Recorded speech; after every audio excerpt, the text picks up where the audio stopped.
Good morning. Hello, it is I, Goku, the Bushido King, coming to you live from deep within the pits of Tartarus. And yes, I'm so fucking tired right now. But yeah, this video is to let you guys know the drive is live. And here's a little review on the episode. Now, I think the episode was pretty interesting. I really like the new abilities that Black has. They're like so even he himself doesn't really know how to use them yet, or pretty like much master them. But I like how he pretty much he's a prodigy. Like he analyzed how Vegeta became much stronger by using anger as a catalyst to, you know, increase his power and stuff like that, and kind of use that. And I don't know, fucking like stabbing himself, creating pain. I don't know. It's like he manifested pain as a entity or as a weapon. So he uses psionic blade and then he like stabs himself in the hand, which looks fucking like, the way it was shot and the way that the sound effects had it was really, really gruesome. I pulls out this fucking like long ass scythe like he's the Grim Reaper or some shit like that. Which is another thing, actually. Being all these gods have different roles, we've never seen. I mean, I guess King Yama, I think, would be kind of like that, but not. I don't know. We never really saw any like gods that fit that specific type, like a Grim Reaper type of thing. Or maybe, I think in Dragonball though, I think it was a female. If I'm mistaken, but. Yeah, that's a long time. I'm actually watching back over Dragonball, so I might be able to see that again. I'm not sure. I think at one point Baba, which is Master Roshi's sister, was something like that. I don't know. But anyway, so the episode starts off with, you know, Vegeta versus Black, and Vegeta's just fucking destroying Black. And he's very focused and committed on the mission, and he's not like, you know, slacking off at any point or anything like that. And they really like that.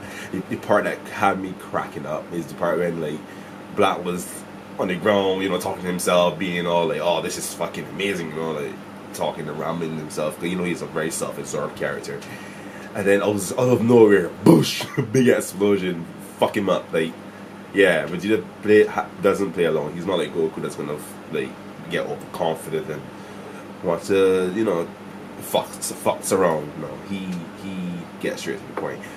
But yeah, and then they had the whole portion with at one point they had the whole portion where Zamasu was trying to go and probably kill Bulma and Mai and Trunks, and I just thought that scene where Bulma is like trying to seduce Zamasu has got to be the dumbest plan ever. I just really did not like that. It just, to me, it felt out of place. It felt out of place, and like him being a god at that point, or, you know, him in that state of mind would have just fucking killed her right there and then. I don't know. It's kind of dumb. Yeah, it was very like it just didn't work for me. But it is what it is. But that it worked and everything. So then they sealed him off, and like the way they do it and everything. I like the fact that which I was saying from every sense, more than one person should know how to do the Mafuba. Just that simple. More than one person should know how to go, you know, do the Mafuba. So, you know, Piccolo demonstrated how to do it on Momo's phone, and I like that. That was really, really well done. I thought that was the best possible way to do it, other than teaching somebody how to do it. If you understand where I'm coming from, it's kind of a I would say a plot hole, or I would call it what. It's kind of lazy when you think about it, but it would make sense if you really like stand and really analyze it, because they're going back to the future, right, to fight these people. So you need a backup plan. And Bulma is a very smart character. Just that in this episode, they kind of dumbed her down to just how she used to be in Dragon Ball and earlier Dragon Ball Z. But that was good. And they sealed him off. The way it was shot and everything was cool. I don't recall Trunks saying the evil containment. I really like to see that, like, in Dragon Ball when like Master Roshi was trying to seal off Piccolo and he was like, evil containment.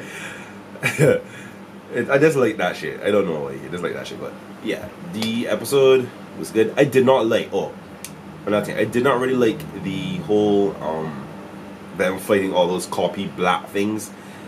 To me, that was just like padding, and just Black just staying there, just watching is just like, to me, like this lazy.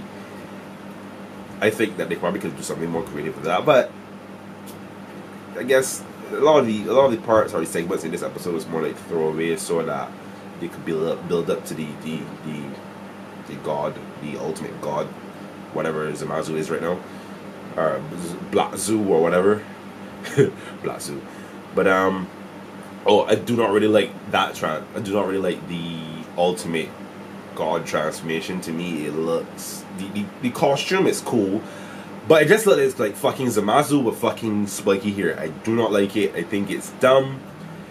It should be a kind of Goku's body with that, and I think the color to me turns it off for me. The color is too it should be a mixture of the skin of Black and Zamasu, and it could be like a little mixture of both, a little green here and things. But like, maybe he has another transformation beyond this final form, if you know where I'm coming from.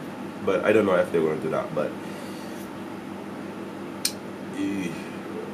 But yeah, so next week's episode, we are going to see Black Zoo doing his thing. He's gonna be super powerful, destroying everything, and then hopefully probably next episode after that we might see a fusion, because I don't really see fusion might be the only thing that could really, like, not necessarily hurt him, but could beat him. If it goes that he is still immortal after fusing with Black. But I have a theory that maybe the Bulma and Trunks and Mai might have to go back to the future, not to the future, to the past, to probably get the fucking thing, and then come back and then probably seal them away or whatever. But or maybe they Vegeta would just probably fuck him up, and then that would be it. But yeah, so what would be really, I just had a thought, what would be really cool is like fucking the Vegeta using Kyokan, in blue form, like what he did against Hit, and then from the end of that experience, Vegeta knows how to do it now. That would just like blow my mind. But yeah, I don't know if they're going to do that, but we would probably have to wait and see. But yeah, so that's it. I'm a cool Bushido King. Thank you guys for watching. This was a raw reaction review, or reactionary review, yeah, of the episode 64 of Dragon Ball Super. Thank you guys for watching me, and peace out. This is raw, bitch.